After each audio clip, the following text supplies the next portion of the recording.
Okay, so this is the segment that brings the drama to today's podcast.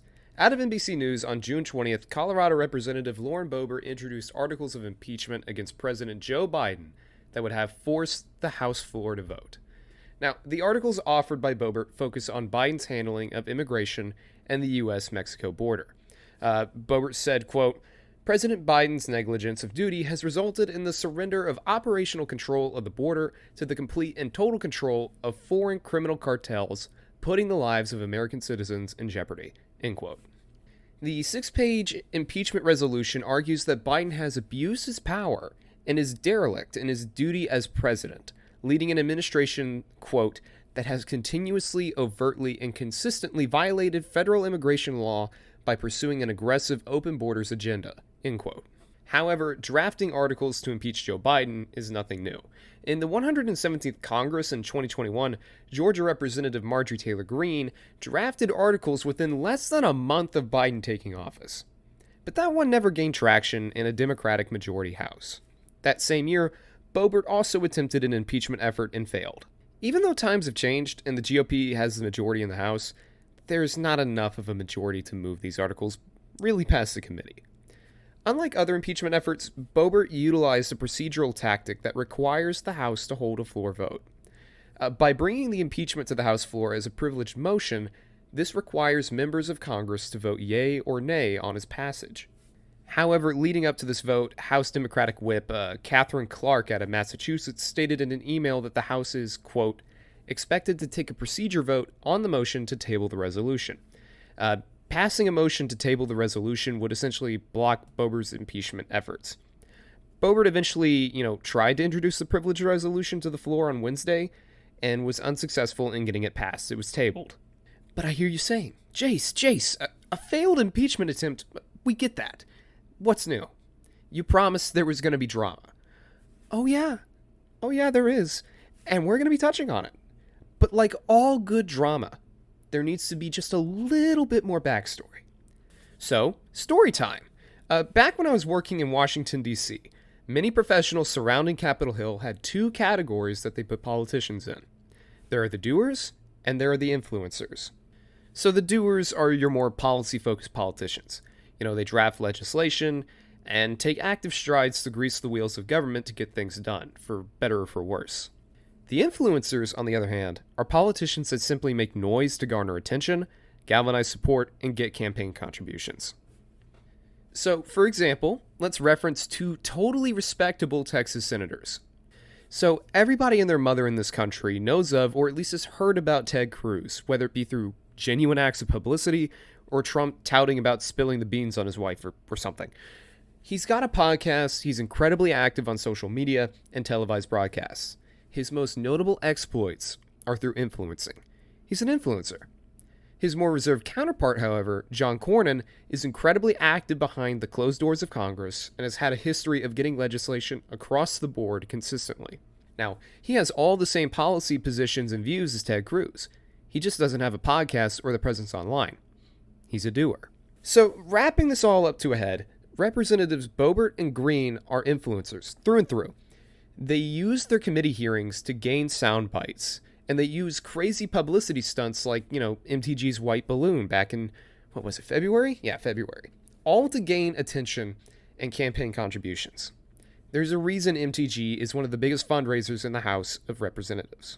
Now, how does this impact the impeachment? They both filed for articles in the past to impeach Biden, and they've made the last 2.5 years of their careers just wailing on him. Shouldn't they both be on board with this?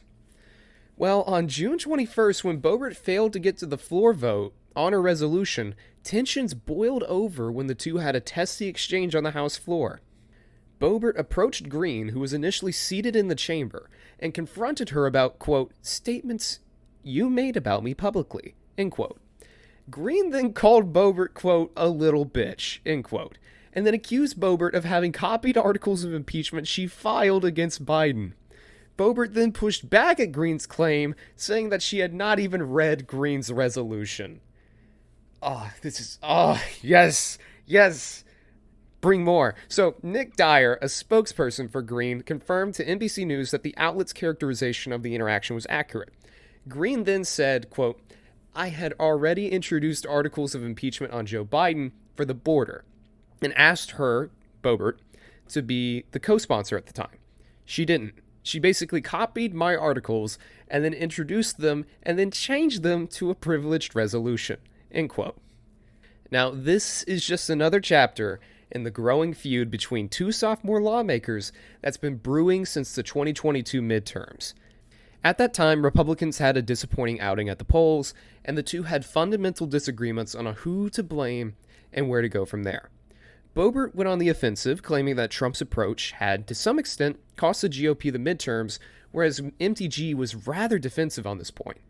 Things really heated up when the pair butted heads on Kevin McCarthy's speakership vote.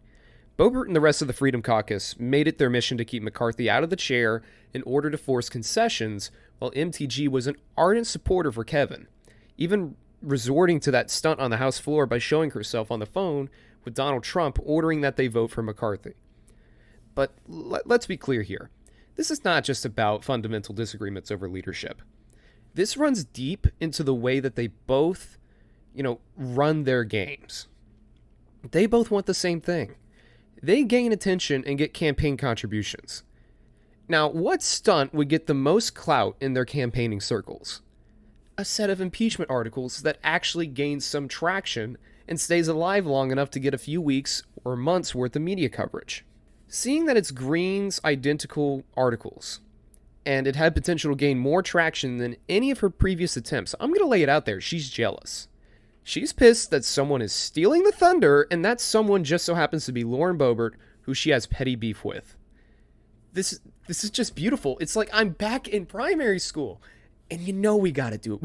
This is just beautiful A-tier drama. And to really just wrap this all up, when asked about Greene's claims that she copied a resolution, Boebert said, quote, "I'm not in middle school," end quote. I can't top this. It just speaks for itself. What more comedic seasoning can I add to this? Boebert beat me to the punchline without even knowing it. This just makes my job too easy. Like we established earlier, there wasn't any substance derived from this whole fiasco, but it's a sign of a brewing instability within the party from its most extreme members. I think it's going to be fascinating to see how this feud plays out in the 2024 election cycle, and how it affects the Republican Party at large. But personally, I'm just hoping there's a fight out at the playground to settle this. I mean, it seems pretty appropriate.